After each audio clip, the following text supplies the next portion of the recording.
ঢ্যাঁড়স যারা পছন্দ করেন না, আজকের রেসিপিটি তাদের জন্য। নমস্কার বন্ধুরা, কিচেন অপশনটাই চ্যানেলে আপনাদের স্বাগত। আজকের রেসিপি হাতে মাখা ঢ্যাঁড়স চচ্চড়ি। আমি এখানে আস্ত ঢ্যাঁড়স ভালো করে ধুয়ে নিয়েছি। এখন জল ঝরিয়ে নেব। জল ঝরিয়ে নেওয়ার পর দুখণ্ড করে কেটে নেব। ঢ্যাঁড়স কাটার পর ধুয়ে নিলে কিন্তু নাল ভাব থেকে যাবে, এর জন্যই আস্ত অবস্থায় ধুয়ে নিয়েছিলাম। বড় ঢ্যাঁড়সগুলোকে দুখণ্ড করে কেটে নিয়েছি আর ছোট ঢ্যাঁড়সগুলোকে আস্তই রেখেছি। এর মধ্যে দিয়ে দিলাম পরিমাণ মতো লবণ এবং পরিমাণ মতো হলুদ, আর দিয়ে দিলাম 1 চামচ মতো লাল লঙ্কার গুঁড়ো, আর 1 চামচ মতো দিয়ে দিয়েছি জিরের গুঁড়ো। একটা মাঝারি সাইজের পেঁয়াজকে একটু কুড়িয়ে নিয়েছি, সেই পেঁয়াজটাকেও দিয়ে দিলাম। আর 1 ইঞ্চি মতো আদাকেও একটু বেটে নিয়েছি, ওই 1 চামচ মতো আদা দিয়েছি। আর 8 থেকে 10টা রসুন একটু থেতো করে নিয়েছি, সেই রসুনটাকেও দিয়ে দিলাম। একটা টমেটোকে ছোট ছোট কুচি করে নিয়ে দিয়ে দিয়েছি। আর মাঝারি সাইজের দুটো পেঁয়াজকে একটু বড় বড় করে কেটে পেঁয়াজ কুচিটা দিয়ে দিলাম। আর পরিমাণ মতো দিয়ে দিয়েছি লঙ্কা বাটা। সব শেষে দিয়ে দেব বেশ খানিকটা কাঁচা সর্ষের তেল। এখন সব কিছু বেশ ভালো করে মেখে 15 থেকে 20 মিনিটের জন্য রেস্টে রেখে দেব। তবে এখানে লঙ্কা বাটাটা আপনারা আপনাদের স্বাদ অনুযায়ী ব্যবহার করবেন। আমি আপনাদের এখানে 20 মিনিট পর দেখাচ্ছি। কড়াইতে বেশ খানিকটা সর্ষের তেল বসিয়ে দিয়েছি। তেলটা গরম হয়ে গেলে 5 ফোড়ন আর একটা শুকনো লঙ্কা ফোড়ন দিয়ে দিলাম। ফোড়নটাকে কয়েক সেকেন্ড একটু ভেজে নেব।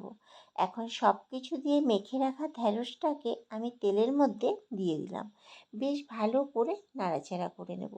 গ্যাসের ফ্লেমটাকে মিডিয়ামে রেখে নাড়াচাড়া করতে হবে। আমি এখানে 2 থেকে 3 মিনিট বেশ ভালো করে নাড়াচাড়া করে নিয়েছিলাম গ্যাসের ফ্লেমটাকে মিডিয়ামে রেখে।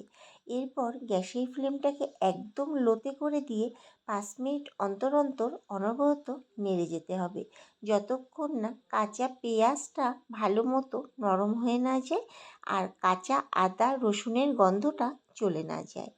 আমি এখানে আপনাদের 3 মিনিট পর দেখাচ্ছি। গ্যাসের ফ্লেমটাকে একদম লোতে করে দিয়ে কড়াইটাকে ঢেকে দেব 5 মিনিটের জন্য। 5 মিনিট পর ফিরে আসলাম। দেখুন, এখানে কিন্তু অনেকটাই মশলা থেকে তেল ছেড়ে গেছে আর সব কিছু কিন্তু মশলাটা নরমও হয়ে গেছে। টমেটোগুলো একদম নরম হয়ে গেছে। তবে আরেকটু নরম করার জন্য আবারও আমি 2 মিনিটের জন্য ঢেকে দিচ্ছি কড়াইটাকে। আমি আপনাদের এখানে 2 মিনিট পর দেখাচ্ছি। এখন সব কিছু একটু বেশ ভালো করে নেড়ে চেড়ে নেব আর দেখে নেব ঢ্যাঁড়সটা নরম হয়েছে কিনা। আমার এখানে আমি চেক করে নিলাম ঢ্যাঁড়সটা কিন্তু বেশ ভালোভাবে নরম হয়ে গেছে। যখন এরকম পর্যায়ে চলে আসবে তখন এর মধ্যে দিয়ে দেব 1/2 চামচ মতো চিনি আর জল দেব খুব সামান্য পরিমাণ, এই ধরুন 1/2 কাপ মতো। জলটা কিন্তু এখানে একদমই কম ব্যবহার করতে হবে। সব কিছু মিশিয়ে নিয়ে কড়াইটাকে এখন ঢেকে দিলাম আরও 7 থেকে 8 মিনিটের জন্য।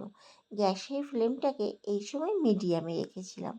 দেখুন, দেখেই বোঝা যাচ্ছে তরকারিটা কিন্তু সম্পূর্ণ রেডি হয়ে গেছে আর সব কিছু বেশ ভালো মতো নরম হয়ে গেছে। এখন সব কিছু বেশ ভালো করে নাড়াচাড়া করে নিয়ে গ্যাসের ফ্লেমটাকে বন্ধ করে দেব। আমি কড়াই থেকে পরিবেশন করার জন্য নামিয়ে নিয়েছি একটা বাটিতে। তৈরি হয়ে গেল হাতে মাখা ঢ্যাঁড়স চচ্চড়ি রেসিপি। করতে যেমন একদম কম সময় লাগে, খেতে কিন্তু দুর্দান্ত হয়। যারা ঢ্যাঁড়স খেতে পছন্দ করেন না তারাও এই রেসিপিটি একবার ট্রাই করতে পারেন। রেসিপিটি ভালো লাগলে আমার চ্যানেলটিকে সাবস্ক্রাইব এবং ফেসবুক পেজ থেকে যদি দেখে থাকেন পেজটিকে ফলো করে দেওয়ার অনুরোধ রইল। দেখা হচ্ছে নতুন একটি ভিডিওতে।